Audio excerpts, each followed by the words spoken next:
November mi som hi le panga jing ni chuak to a thaveng rong khop maya tui chang ral no group UMA conference le Diamond Jubilee lom na ni pa on tu sial hok branch UMA ten thengin sial hok lalmual zola namlam entir ani a tui chang ral no group UMA huam chunga branch sang sang ten namlam ti sang sang an entir ani sial hok no branch UMA te pon heminia hiam zialung lam moi tak mai le munom tak mai anan entir ron li a zialung lam lo chuana hi biate khuwa atanga anon pu chu ani a biate sial hok riang te henglai tang dunga man laya honglaya le apasal thate ramwa chamchin kha la moi tak maya tilam thei turin thua chu ani tari voini a hiam chu nam lam kan nam nun zia mu theina tholan na thatak mai chu sial hok no dan UMA lam thiam tak tak ten anon entir don anon so don ani a tuna hian mi tuilam po mi to tai viu turangai la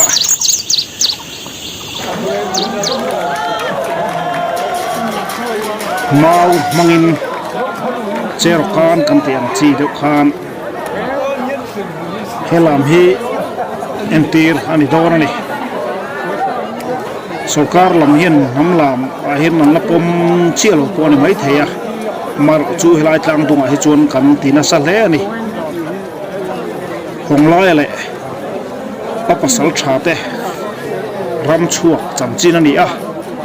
biatela sialhok inkara vorkon omnalai chamchin depo lo lang chuak tel dor ani tichuan honglai le apasal thate chu phur tak main ram va dam tu ten han rela ram chuakin an kalta an fei nu le fei pa akibar te anan puwa an tho em maya honglaya le apasal thate ram nuaya zamriat engamosa zamriat tatu pain ram chuak ta ni tichuan an feiten han vilikan han chun vela an tho khop maya honglai le apasal thate hi sasang ma po zam ngai lo i hoi sen rual an ni boka an phurin an tho ka em mai ani sabnu anan huwa tichuan uluk tak mai nan san hu chu an han chuya nim karmi na thil ro karmi te anan kewa khoinge thlen tawang tin auluk thayam bermain nu chuyan thiam boka nuan han chui ta thap maya an san chui chuan al hab vak to lo ni ti po an se thiam maya ti chuan an hu phak chin anan thenga an san chui chu an mu tange maya an fei hriam tak mai ken chuan an han kho ta ni an sanu chui po an ho thing an sak ho chu an kho fu nge maya a kho po an kho fu chiang nge mai sa po an man nuala an tho em mai ni honglai le apasal thate ram chuak khiani naute maktak main an charta chuta chu ran lom em maya pan fei te chu an hanin khak tira an lom thiam khop maya sang khupa an tia minga chuan in lama khon tu nge tu lo ti ten han rela anan soi khom nak maya chu no te chu an lom em mai ni ram huaya charmiu mai sia ti chuan ei ti hlumang u an dia tuna biatele sil hok in kara for hon kan ti mai MUP lam te pon lungan phun na muna hiam an chem siam te chu a chung lam a siam lam van lam hoin an feite a zum lam chung lam hoin van lam hoin an han da khatlat mai ta chu no te chu ti hlum tumin an han vor thata ni a chakka ma tangin maktak main chu no te chu a thi thei reng lo maya an chem siam lo da zang thalate an fei lo vi lo kamate kha an thedial maya kan huang hian akara zel khan chu no te chu patlalu tani anan vornon le thina angai te in chempo alo tu le a feipo alo on le diala chu tiam chuan an ti hlum thei talova